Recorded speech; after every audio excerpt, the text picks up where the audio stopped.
Tai dabar netempiant laiko, aš greitai labai peršoku prie klausimų, kuriuos uždavė dalyviai dar prieš konferencijos pradžią. Tuoj pasišėrinsiu. Tai matot, ar ne, klausimus?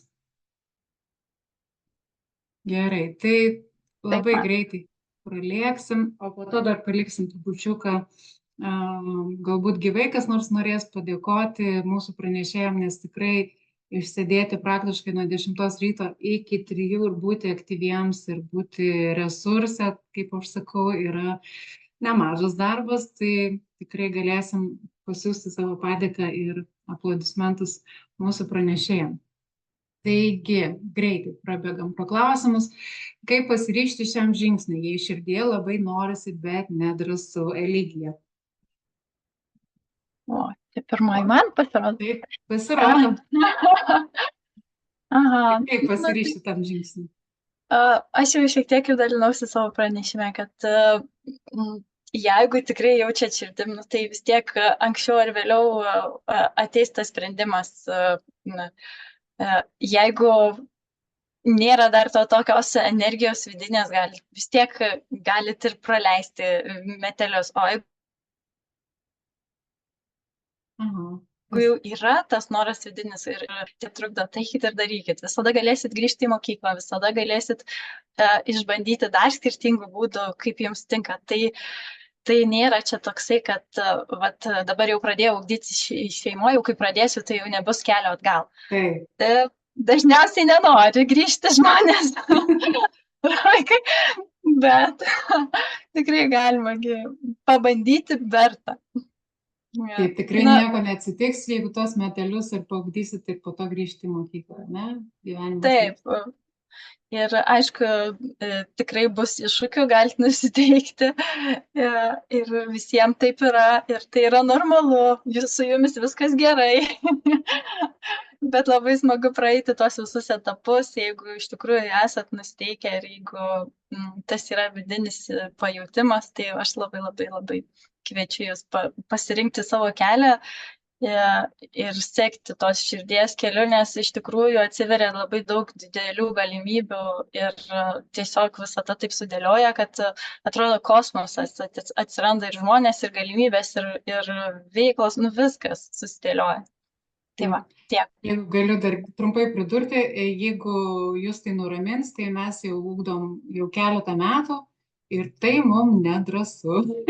Taip, aš jau 4 metai ugdau savo 3 vaikus šeimoje ir kiekvienais metais atsiranda vis naujų iššūkių, kiekvienais metais skiriasi dinamika, nes keičiasi vaikas, keičiasi, auga, aš pati augu, vyras auga, vėl visi turim prisiderinti vienas prie kito ir tai yra normalu, tai yra gyvenimas.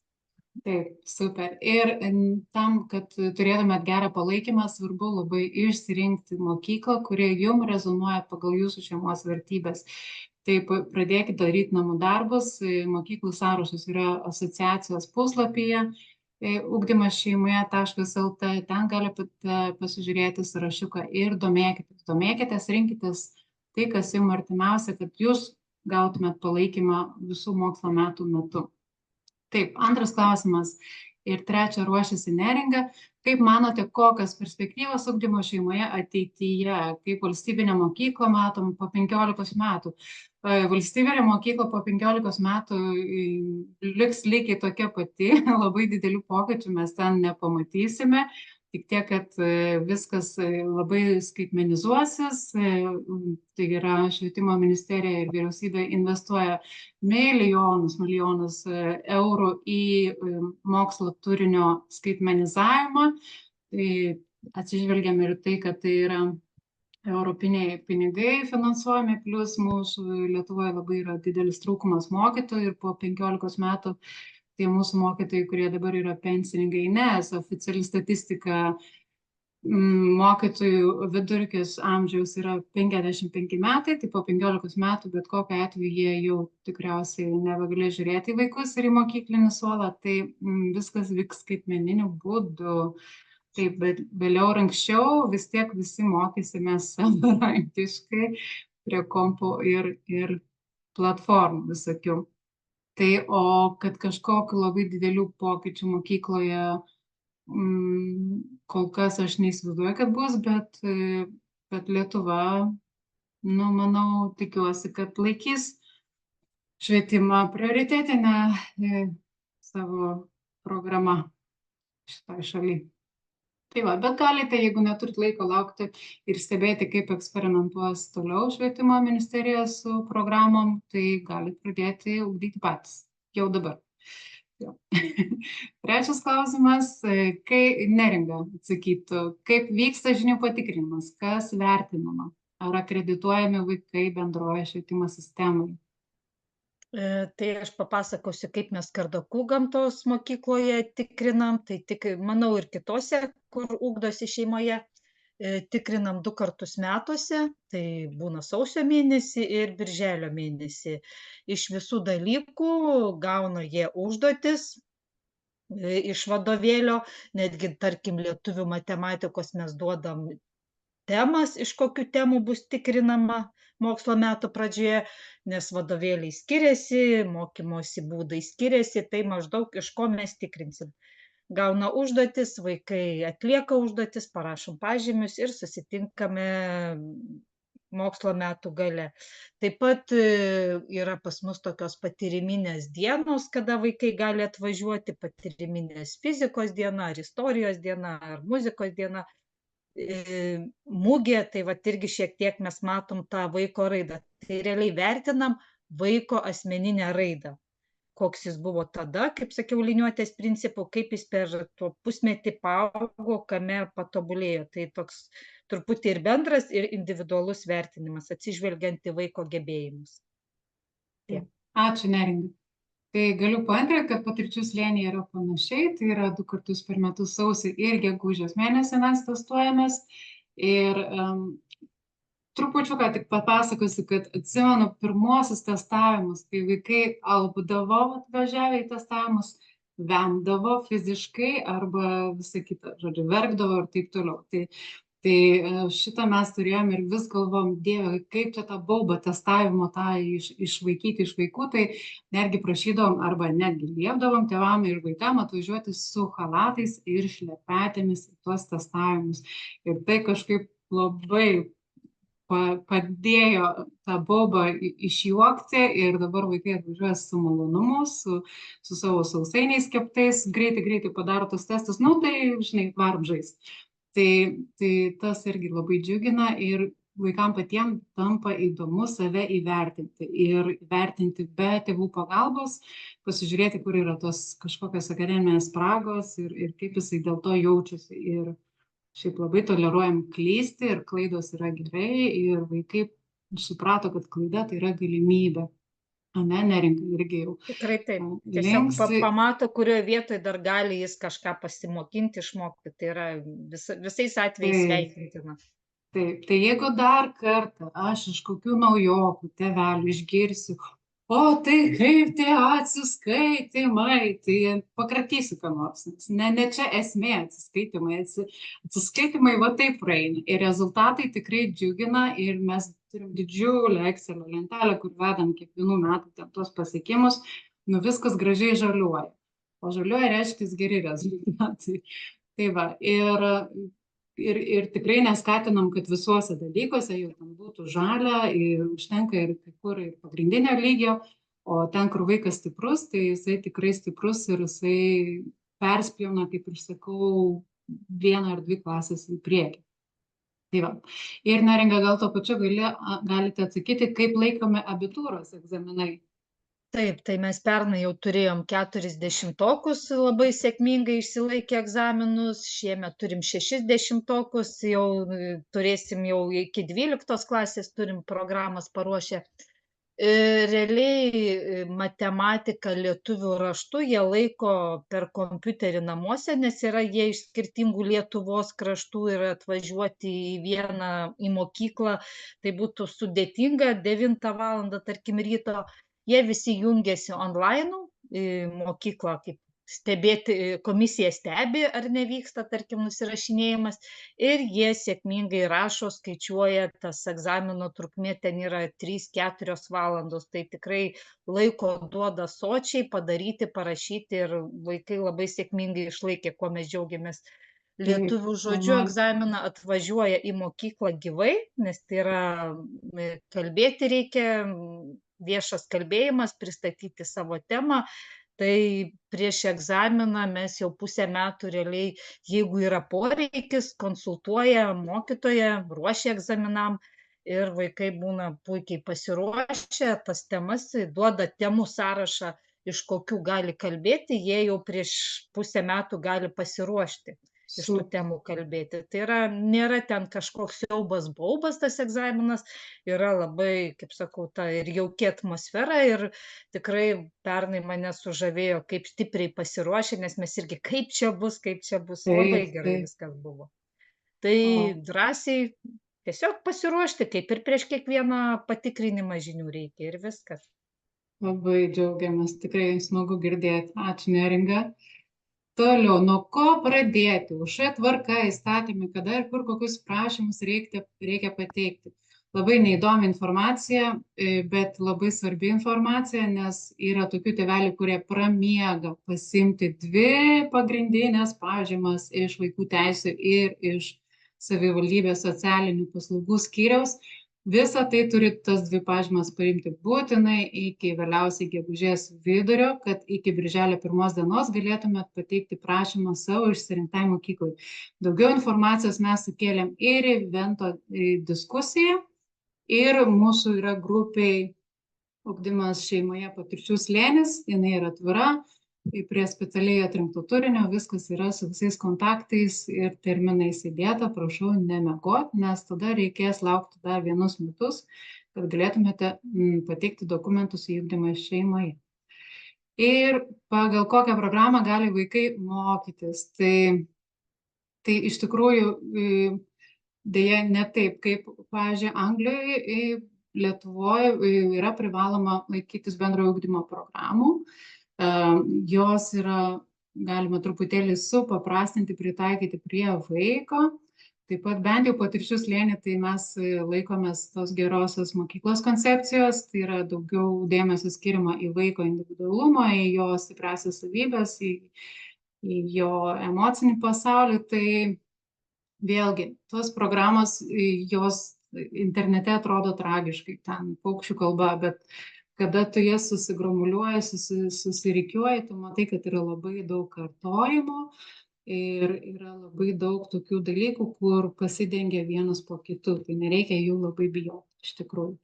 O, pavyzdžiui, kaip minėjau, Anglijoje, tai iš viso patikrinimo žinių yra kartą per metus ir net nėra privaloma vadovautis valstybinės patvirtinta ugdymo programa. Ateini, susimokai už egzaminą, laikai 13, 14 ir 20 metų. Mano svajonė ateityje, kad būtų ir taip, su laiku. Taip, Akvilė, kaip vyksta visas mokymasis, kiek tai kainuoja? Taip, tai aš gal pirmiausia pradėsiu nuo tos antros dalies apie kainavimą. Tai kainuoja daug arba nieko, labai priklauso nuo mokyklos.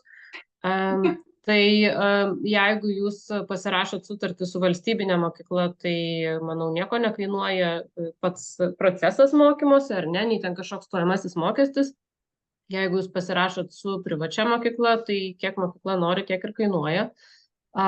Paprastai mokyklos turi stojamąjį mokestį, vienkartinį per metus, ir yra, kas turi ir kasmėnesinį mokestį. Patirčių slėnis turi tik tai tą administracinį stojamąjį vadinamą mokestį ir kiekvieną mėnesį nieko mokėti nereikia, nes jūs, pripažinkim, patys ir mokot tuos savo vaikus. Ir tas stojamasis mokestis tikrai yra labai įkandamas ir ten mes nekalbam apie tūkstančius, tai faktas. O toliau kainuoja tiek, kiek kainuoja, pavyzdžiui, pratybos, jeigu jūs norite jas pirkti. Tiek, kiek kainuoja vadovėliai, jeigu jūs norite juos pirkti. Vėlgi patirčių slėnį mes, tarkim, nemokamai suteikiam prieigą prie edukos, ten yra visi vadovėliai. Norit samdyti korepetitorius, kainuoja, nenorit, nekainuoja. Žodžiu, tikrai noriu išsklaidyti tą stereotipą, kad tik tai pasiturinčios šeimos gali savo tai leisti. Faktas ne. Netgi žinau variantų, kai šeimos, kurios neišgali, neįperka privačios mokyklos, pasiima vaikus ugdyti šeimo. Tai yra alternatyva valstybiniai mokyklai. Tikrai tai yra pigiau negu mokėti už lankymą mokyklos valstybinės.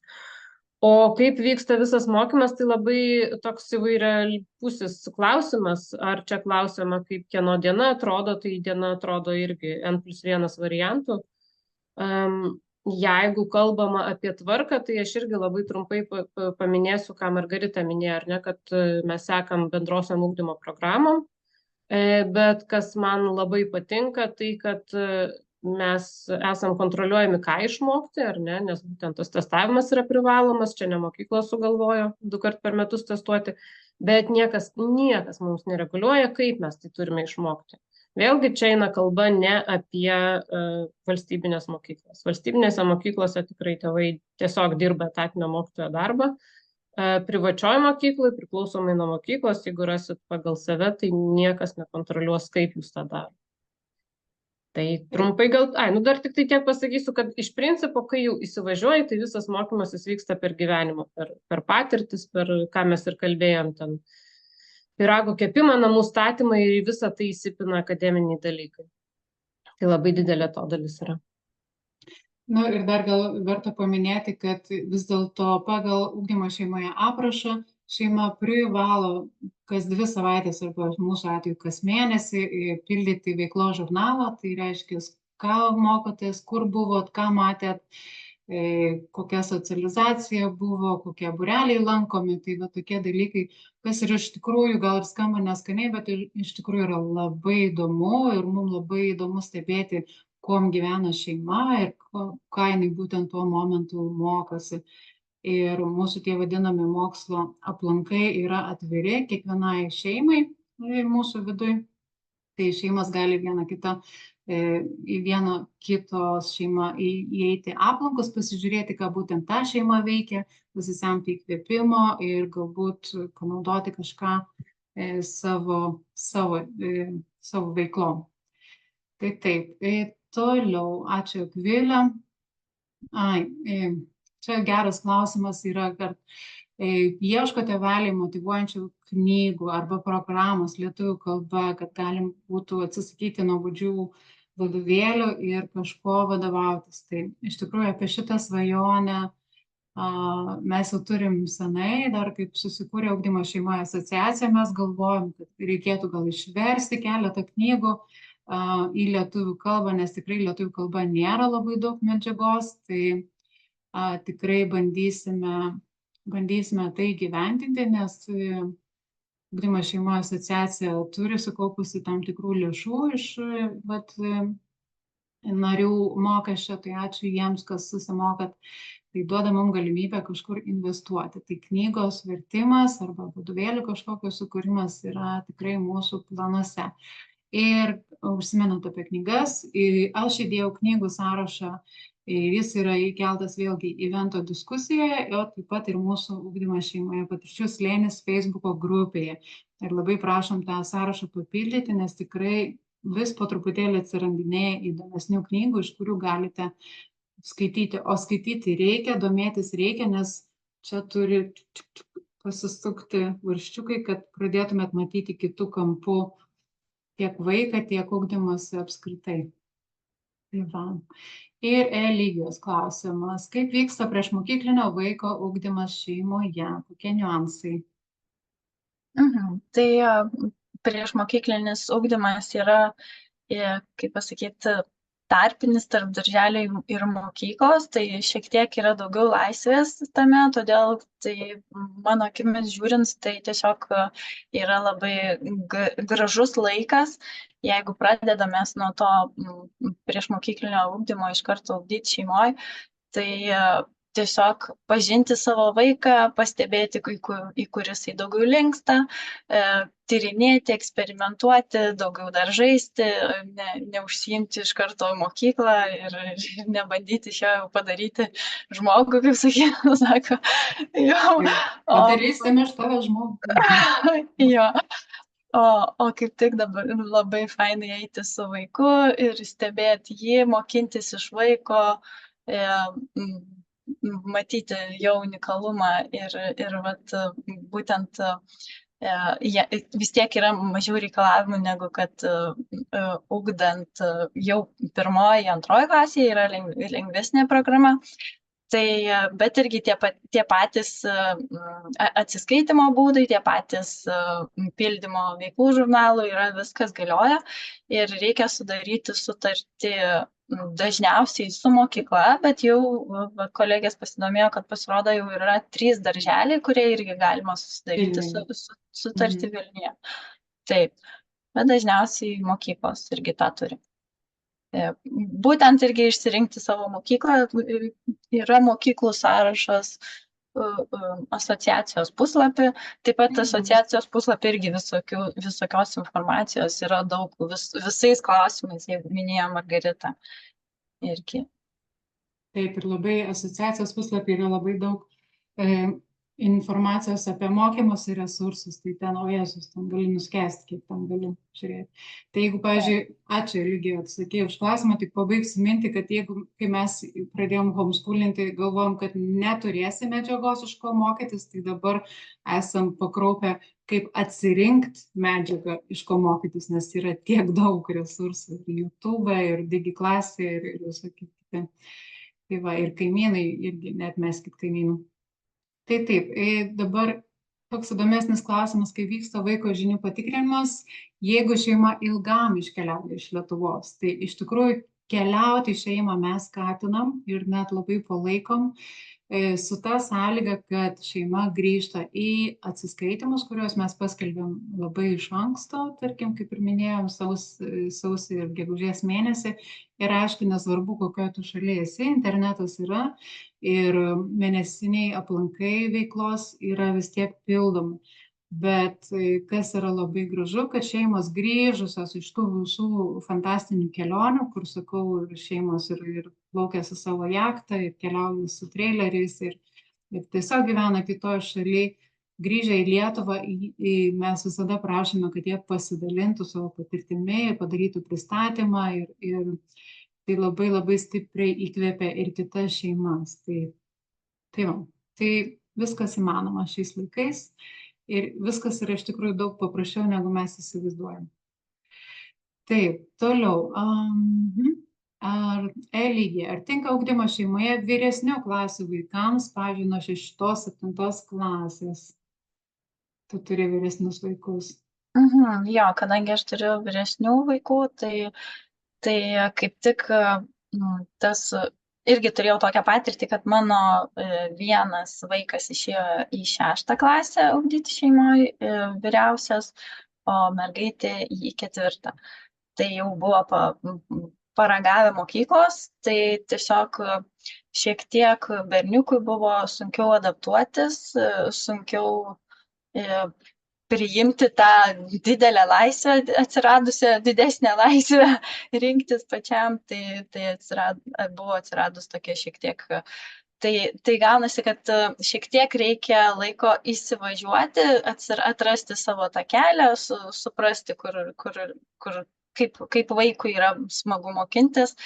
Tai tiesiog galbūt ilgesnė adaptacija, negu kad pereitų vaikas iš jaunesnės klasės, bet mokintis tai aišku, kad ugdyti šeimoje galima ir dabar perėję vaikai labai tuo džiaugiasi ir net neketina grįžti į mokyklas.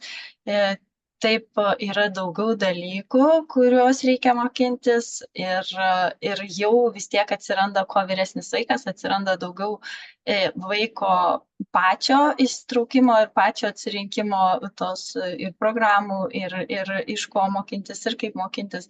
Todėl tarsi atrodo kaip ir sunkiau tėvam, bet iš kitos pusės yra ir ta lengvesnė pusė, kadangi jau vaikas prisiema daugiau atsakomybės ir jau yra nukrenta dalis atsakomybių nuo mamos.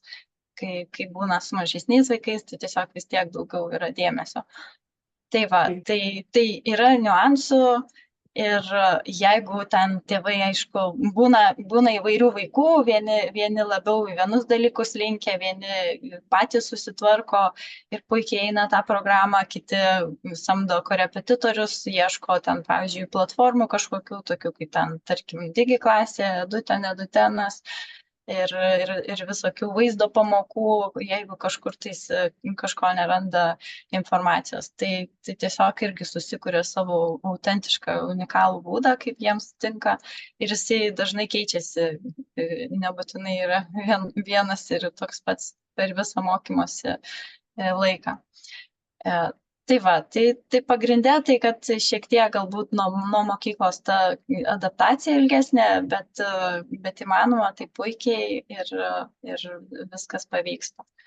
Aš dar, kaip buvo klausimas man ten grupiai irgi į tą temą, kaip pavyksta atsiskaityti mokyklinės programos dalykus, tai irgi vyresnėse klasėse, tai puikiai vaikai atsiskaito.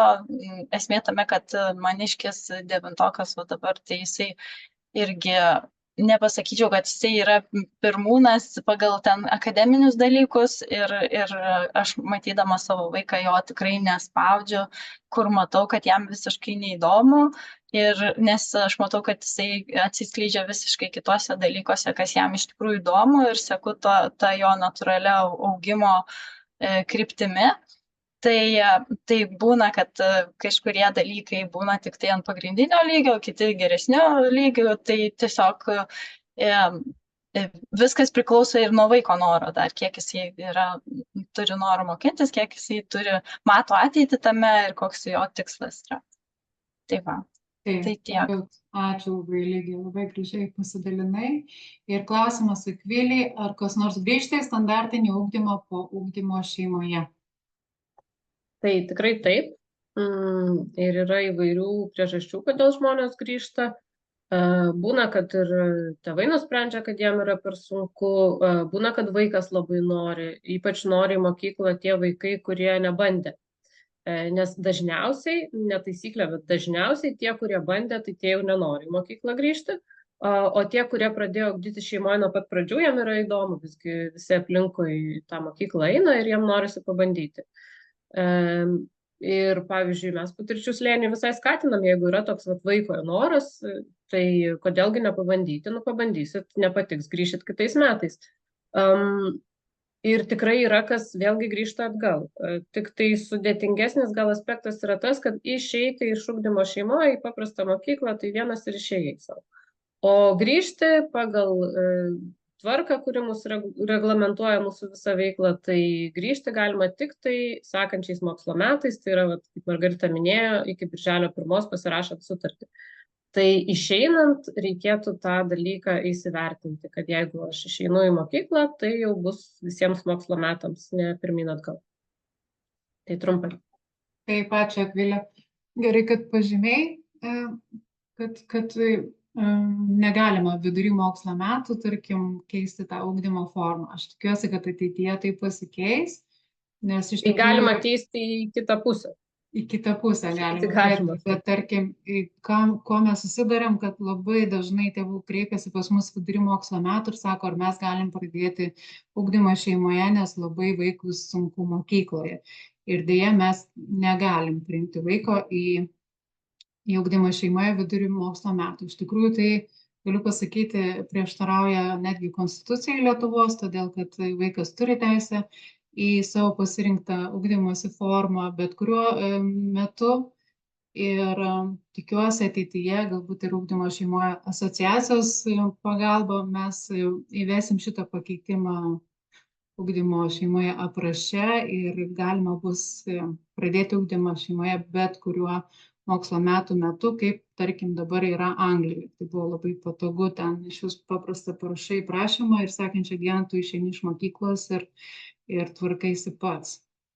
Tai ties tuo žinom šitą problemytę ir ties tuo dirbsim ateityje. Taip, sekantis klausimas. Ar vaikai ugdymo šeimoje įstatymiškai laikomi mokyklinukais? Taip, mielieji, jūs oficialiai esate Lietuvos mokyklinukai ir gaunate moksleivio pažymėjimą ir gaunate netgi kultūros paso krepšelį ir gaunate tam tikrų nuolaidų visur kitur, kur jos yra, tai yra, tarkim, muziejai ar kažkokios parodos. Yra šiokių tokių niuansų, kad pradinukai, tarkim, ne visur gali gauti nemokamą maitinimą, bet tai yra irgi niuansai, reikia kalbėti su savo mokyklos administracija apie tai. Tai ir šitoj vietoj labai noriu pastiprinti jūsų stuburą, kad galėtumėt pasidaryti tokius paruoštukus tetai parduotuvėje, kaimyniai arba savo uošvieniai arba anytai išsakyti.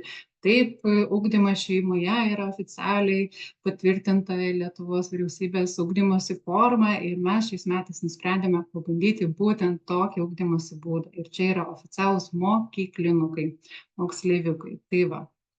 Tai šitoj vietoje būkite drąsūs. Taip, sekantis klausimas. Ar yra kokių nors mokslinių tyrimų, kurie lygina standartinės ir privačias mokyklas ir baigusių vaikų ir ugdymo šeimoje baigusių vaikų? Taip, tyrimų iš tikrųjų yra. Daugiau tyrimų yra atlikta Anglijoje bei Amerikoje, kiek žinau. Vėlgi galima tuos tyrimus sukelti ugdymo šeimoje asociacijos puslapyje adresu ugdymasšeimoje.lt/tyrimai. Tenais yra labai faina statistika sudėliota, o taip pat vėlgi, sakau, rekomenduoju pasiekti UK homeschooling grupės arba Amerikos grupės, man tai artimiau Anglija, ir pamatysit, kiek daug ten yra sėkmės istorijų. Vaikai puikiausiai sustoja universitetus. Anglijos koledžai net labai laukia homeschoolerių, nes jie iš karto ateina su kitokiu mąstymu, su daugiau kritinio mąstymo, su kūrybiškumu ir stojimo statistika yra tikrai labai aukšta. Ir žinome, Anglijoje tikrai turim nemažai įžymybių, kurios būtent ugdėsi šeimoje ir dabar yra puikūs aktoriai, knygų autoriai ir sportininkai. Taip, sėkmės istorijų yra, Lietuvoje mes jas dar auginam, bet aš manau, kad su tokia progresija bus labai daug įdomių asmenybių. Taip, sekantis, kokie didžiausi šiuo metu ugdymo šeimoje iššūkiai Lietuvoje? Eligija.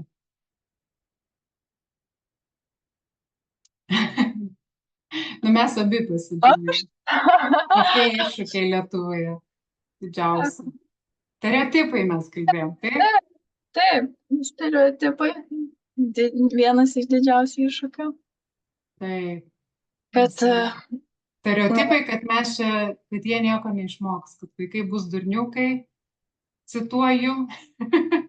Ir kad mūsų šalyje dar nėra tokios įsigalėjusios kultūros. Tai vat tas irgi dar yra toks, kad žmonės labai susiduria su tuo pasipriešinimu dideliu, kadangi tai yra naujovė. Pakankamai galima sakyti, nors jau 4 metai Lietuvoje, bet jau kiekvienais metais vis geriau ir geriau, jau lengviau priima tai, bet vis tiek dar nėra tos kultūros, nėra, kad žmonės jau turi ir tas bendravimas, ir tas visos bendruomenės, ir daug ten tų renginių, vat būtent homeschooleriams ir visa kita. Tai dar šitas yra. Taip, tai ypač sunkiau yra mažesnių miestelių gyventojams, kur jau Jėzus vaikeli, kaip tu čia neini į mokyklą. Tai galiu pasidalinti savo asmeninę patirtimį, tai mano labai mylima ir gerbiama Anyta, 40 metų pradirbus mokytoja, man iškvietė 3 kartus vaikų teisės, vien dėl to, kad niekaip negalėjau susitaikyti su tuo, kad vaikas neina, anūkas neina į faktišką mokyklą. Tai kartais to įsitikinimo ir stereotipų net ir nepakeisiu žmonėm, bet tai, kad jūs esat šviesuoliai ir jūs esat tas pavyzdys, nuo kurio prasidės tas efektas, kai įmeti vieną akmenuką į vandenį ir prasideda ripuliai tie, tai jūs būsit tas pirmas akmenukas ir tie ripuliai nueis ir į Zapyškį, ir į Joniškį, ir visur kitur. Tai to nereikia bijoti.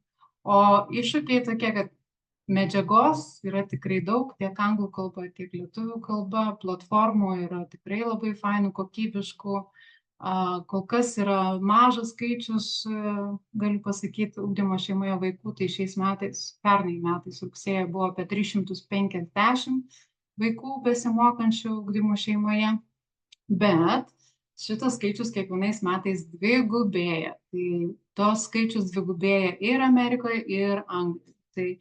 Tai manau, kad vienas bus stipriausių apskritai ir greičiausiai augančių ugdymosi metodų švietimo sistemoje. Tai va. Ir toliau, Akvilė, kaip socializuoti vaiką? Ar sunku rasti bendraminčių? Tai bendraminčių rasti yra visiškai nesunku, todėl kad tu jau, vėlgi kalbu apie turbūt didesnės mokyklas, ar ne, kurios teikia tą paslaugą ugdymo šeimoje, todėl kad tu pasirašydamas sutartį su mokykla, tu automatiškai gauni dovanų bendruomenę. Jeigu tu savo mokykloje vienas, čia aišku yra sudėtingiau, dėl to, kaip ir Margarita minėjai, daug kartų mokyklą reikia rinktis labai atsakingai. Tai vat, jeigu tu turi tą bendruomenę, kurią gauni dovanų, tai visiškai nesunku rasti bendraminčių, nes ten visi žiauriai skirtingi ir visi vienodi ir vis tiek visi bendraminčiai, nes yra tas bendras vienijantis toksai vardiklis.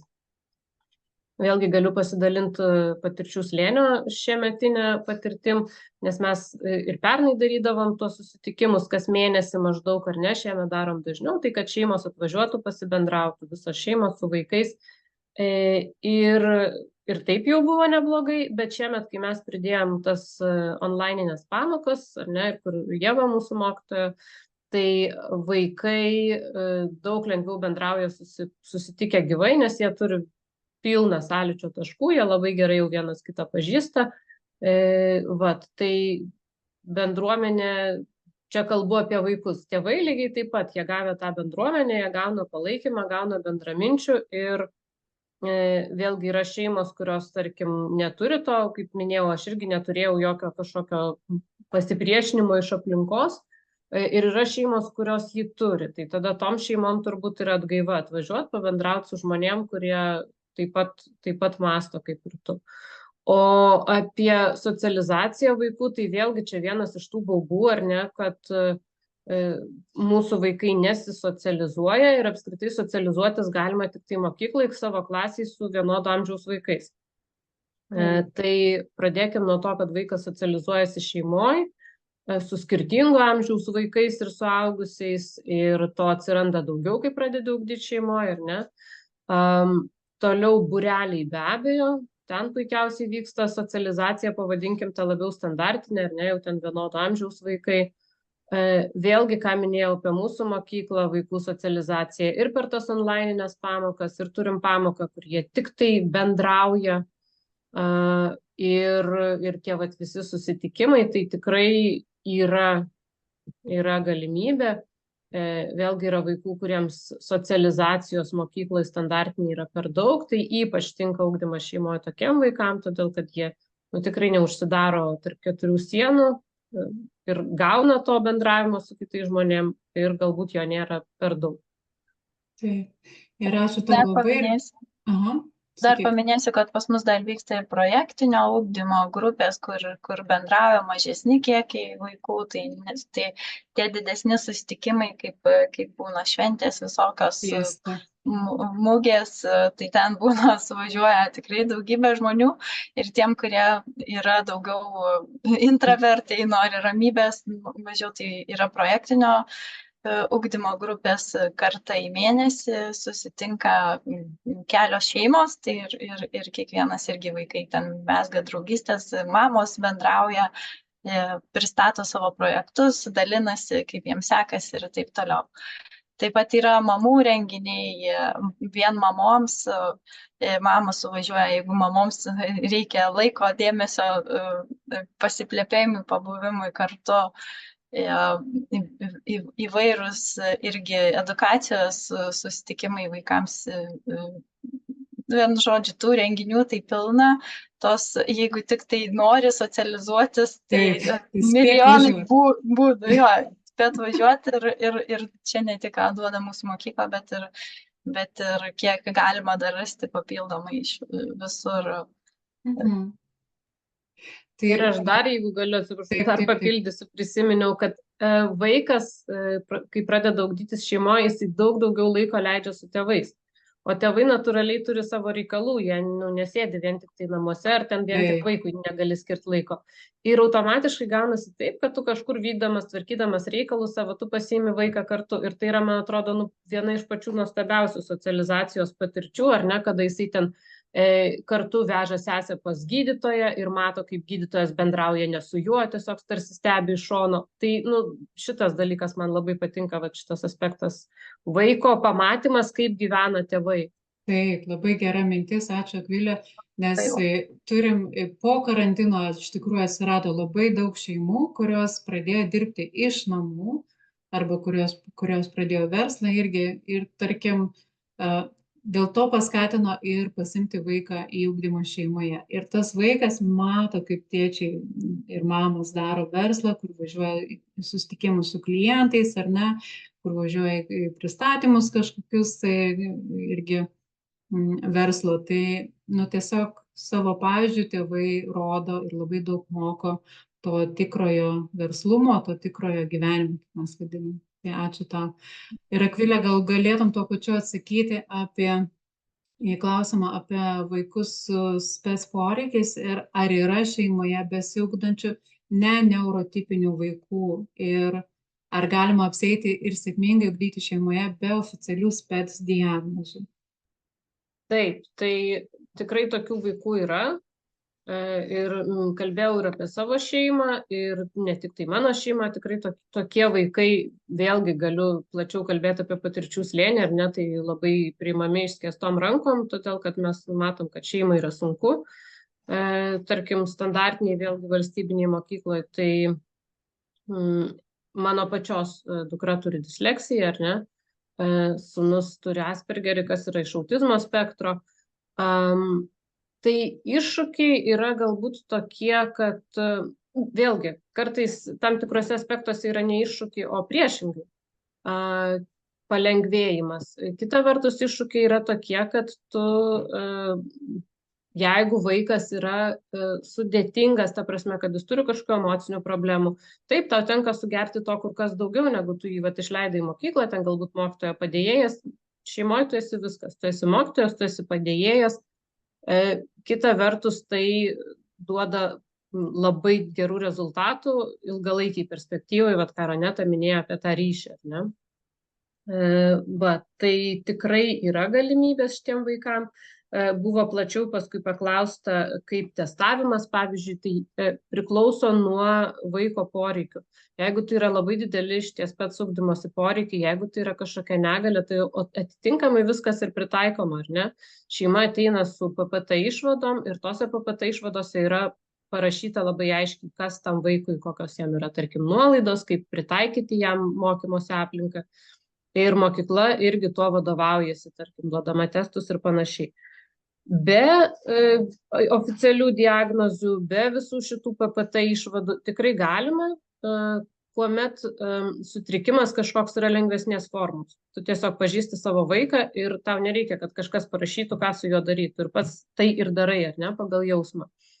Bet vėlgi, jeigu tai yra kažkas truputėlį sunkiau, tai, kaip minėjau, su oficialiom šitom išvadom tu gali gauti ir ilgesnį laiką per egzaminus, ir įvairių kažkokių tai egzamino vertinimo nuolaidų. Tai aš siūlyčiau visgi turėti šitos popierius, bet ypač, tarkim, kol vaikas mažesnis, jeigu šeimai nereikia kažkokios papildomos pagalbos, tai laisvai galima niekur nesikreipti. Super, ačiū Akvilė labai. Tuo pačiu pasinaudosiu progą dar kartą paminėsiu, kad turėsim labai šaunę seminarą, kurį ves mūsų spec poreikio ugdančius vaikus specialistas Laura Valionienė bei Dovilė Gvazdaitienė. Tai prašau paklausyti, nes irgi su šito merginom bandom kooperuotis, taip Dovilė, su mėlynėjai čia, kad padarytų jos ir klausimyną stojant į ugdymą šeimoje, tarkim, kad galima būtų nustatyti vaiko poreikius. Labas, Laurutė, neužmigai.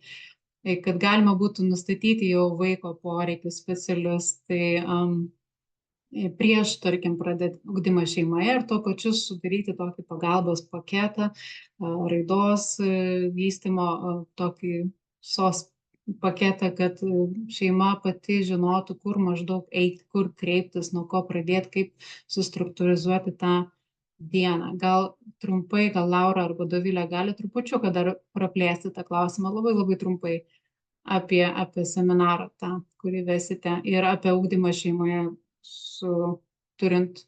vaikui turint spec poreikius. Gal Dovilė, tu augini mergaitę, ne? Apie seminarą, tai labai paprastai, labai trumpai pristatysim, kuo yra mūsų ugdymas šeimoje privalumas ir kaip galim pritaikyti savo aplinką, kaip galim pritaikyti mokymasi tiek savo, tiek vaikams, kad būtų maksimaliai efektyvu ir kodėl mokyklose tai dažnai yra neįmanoma, ar ne, kokį mes turim tą privalumą ugdydami šeimoje. Ir apie sensorinę sistemą supažindinsiu, kad visi būtumėm ant to truputį laiptelio kartu vieno, kad suprastumėm, kuo mūsų sensorinės sistemos paveikia tą patį mokymąsi, elgesį, reakcijas vaikų ir mūsų pačių suaugusių ir kaip su tuo laviruoti. Tai labai bus paprastas, tikrai pažadu, kad labai paprastai, lengvai ir su pavyzdžiais. Suprantama, taip. Nes šios dvi merginos jos turi nerealią dovaną, Laura, nesijuok, aš tau sakau, tu net nežinai, tu gali numesti krūvą jiem dokumentų jom ir krūvą kažkokį ten, tai apie vaiką kažką ir jos taip gražiai sustruktūrizuos ir sugromuluos ir sakys, taip, dabar tą ir tą reiktų padaryti, tą ir tą ir tą. Ir čia tai yra tokia dovana šeimai, kuri grybauja, pavyzdžiui, tos informacijos rautuose. Laura, gal trumpai trupučiuką. Trumpai taip apie tą, kaip mes šnekėjom klausimyną, o mano vaikinas pareina su visais triukšmais. Mažulį tyliau truputuką. Tyliau. Aha, nesigirdi. Tai principas toksai būtų, kad tai nėra, mes nešnekam apie tą įprastinę mokyklos pagalbą, kada mokykla suteikia specialistus ir tėvai nuveda ir priduoda ir ten su jais kažką daro. Tikslas yra tiesiog atrasti pamatinius iššūkius ir nukreipti, kur gali tėvai arba patys susirasti papildomai pagalbos, jeigu šnekam apie specialistus, arba patys susirasti informacijos į kažkurią pusę konkretiems iššūkiams spręsti ir eiliškumą tų iššūkių, nes tai nėra kažkas tokio stebuklingo, nežinoma, kur mes galėtumėm šnekėti, kad yra kažkas tokio neaišku, čia mums reikia pagal nuojautą tik tais vis iš tikrųjų labai daug dalykų yra aiškus, apibrėžti, jie yra turinti savo įgūdžių tam tikras hierarchijas, dėsningumus ir mes tiesiog žinom, ką šitoje vietoje matydami, jeigu yra iššūkis, mes sakom, mums reikia pirminis taškas čia, paskui sekasi ten. Ir tikslas ir yra tiesiog atrasti tam tikrus iššūkius ir kaip tėvams sužinoti tą eiliškumą. Tai kol tu to nežinai, atrodo labai didelis chaosas, kai tu tą žinai, atrodo įveikiama pasidaro. Ačiū tau, Laura, tikrai sakau, wow, mes ten išsižiojom, kaip pašnekėjom su juo, nes iš tikrųjų ateina šeimos ir tu net nežinai, aš, pavyzdžiui, net negalėjau atskirti, kad vaikas turi spec poreikių, ar ne? Tai kaip tu gali padėti tam vaikui, žinai, priimdamas ugdymo šeimai, vis dėlto prisiėmė atsakomybę. Tai vat, turint tokias dvi specialistės, Dovilė, tarp kitko, yra toliausiai gyvenanti mūsų UŠ mamytė, tai yra Mažeikia. Žemaityje, Laura yra arčiau Kauno, tai jos pasiekiamos bus galbūt ne tik vien Patirčių slėnį, bet ir kitiem naminukam. Laura pakėlė ranką, dar norėjai kažko? Taip, aš dar kaip Ronetai parašiau čate, bet tai yra iš esmės labai daug to, ką mes šnekam, vienaip ar kitaip siejasi su santykiu ir kito žmogaus pagalba. Tai daug to, ką mes šiandien girdėjom apie santykį, apie bendravimą, apie ryšį, iš tikrųjų per tai ateina ir didžiuliai pokyčiai. Todėl būtent tas ugdymo šeimoje kontekstas jis yra toksai ir širdutė ir susikabinė vienas su kitu. Tai yra du elementai, kur kaip sakant, vienas tarpusavy su kitu susijungia ir gaunasi stebuklai. Tiesiog ta erdvėje atsiranda stebuklai. Ryšys ir dar kartą ryšys. Fantastika. Ačiū labai ir, nerealiai, net neprailgo laikas, nežinau kaip jum, aišku, viskas skauda, bet galva pulsuoja nuo teigiamų emocijų ir iš tikrųjų paskaitysiu truputėlį ir padėkų, nerealiai ačiū visiems, tikrai labai, labai naudinga išgirsti patirtis, nustabus pranešėjai, pasiėmiau daug minčių, sako Eglė, ačiū už konferenciją, pranešim pavyzdį, turim žodžių. Taip, tai tikrai, vat, galite pasiskaityti žinutes dar. Ir paskutinis klausimėlis ten buvo, kaip ugdyti šeimoje ir nepamiršti savęs. Tai aš kartoju ir kartoju ir kartoju. Nepamirškit, kad ugdymas šeimoje tai nėra ugdymas mamoje. Ir tėčio rolė šitoje vietoje yra labai svarbi. Ir jeigu mama yra tas resursas, kuris atiduoda save dienos metu ir ugdo ir moko, tai vakare tėtis turi būtinai būti resursas mamai atsigauti. Ir kita mano mėgstamiausia frazė, kurią vis kalu ir kalu, iš tikrųjų kalu, nes jinai dar reikia išgraviruoti ją, kad berniukus augina tėčiai. Berniukus augina tėčiai, mamos. Tai, kad viskas atsipalaiduoja šitoj vietoje. Jūs padarėt pratybėlės, padarėt tą visą kitą. Tėtis, taip, Arvydai. Tai tėtis ima vaikus, vežasi su savimi darbą, duoda kūjį, duoda suktuką ir jūs taip pat mokotės matematikos, mokotės visokių dalykų, braižybos, geometrijos, bendravimo ir užtenka ugdymą mamoje daryti. Tai va, o kada jau tėčiai dirba su berniukais, tai mama su mergaitėm gali ir atvažiuoti į visokius susitikimus, kuriuos Eligija sėkmingai organizuoja, tarkim, ir laukinius šokius mes darom, išsirėkiam, išsidūkstam ir taip pažvengiam tarpusavį, sako, oho, kaip atrodo tėvų susirinkimas, ar ne? Mūsų mokyklai, kai užsirengiam sijonus ir pasileidžiam, žinai, muziką ant viso garso ir plyštą ir mes tiesiog dūkstam, rėkiam ir atsiranda ta vienybė. Ir kas yra gražu ugdyme šeimoje, kad mes kuriam tą kaimą, tą palaikymą, kuris augina tą vaiką ir duoda tom mamom biškį išsiventiliuoti. Tai va taip ir nepamiršti savęs, tarp bendraminčių. Tai dabar dar kartą visiems dėkoju.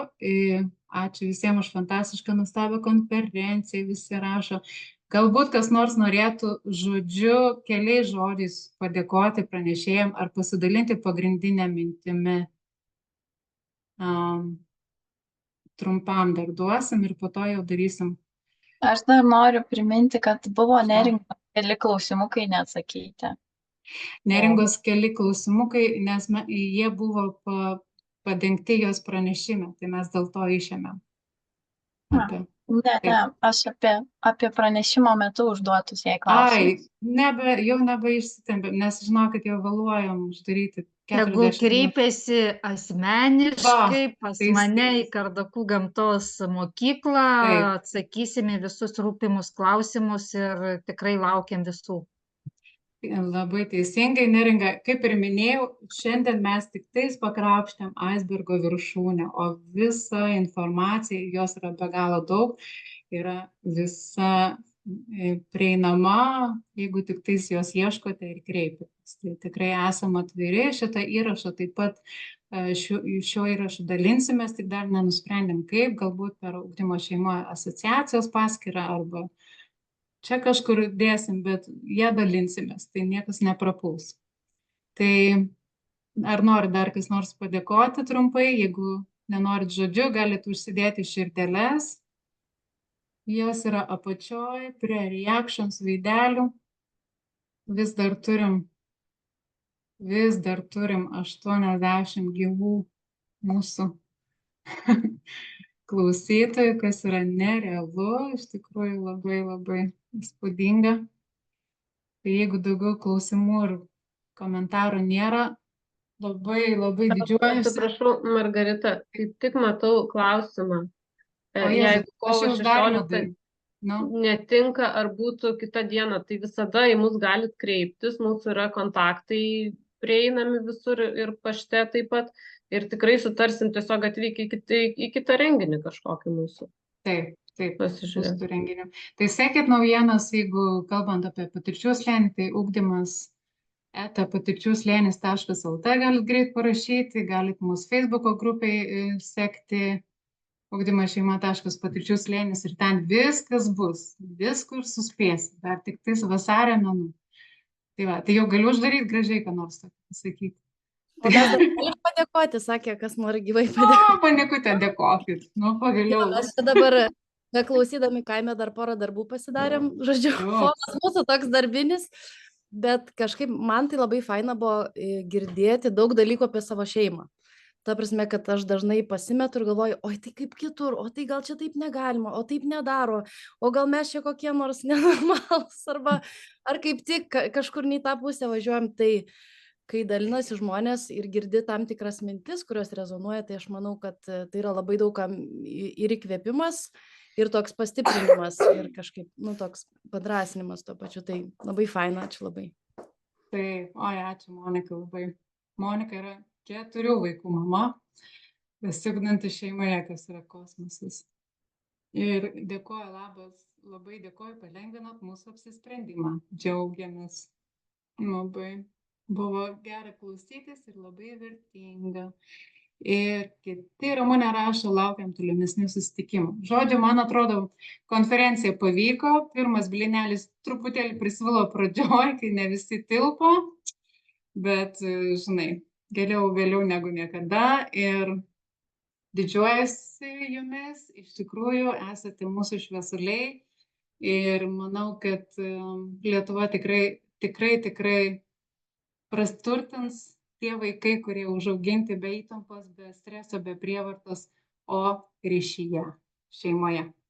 Taip, bučiuoju, skelbiu konferenciją uždarytą ir iki kitų fantastiškų susitikimų. Apsiširduokim ir staudau įrašą.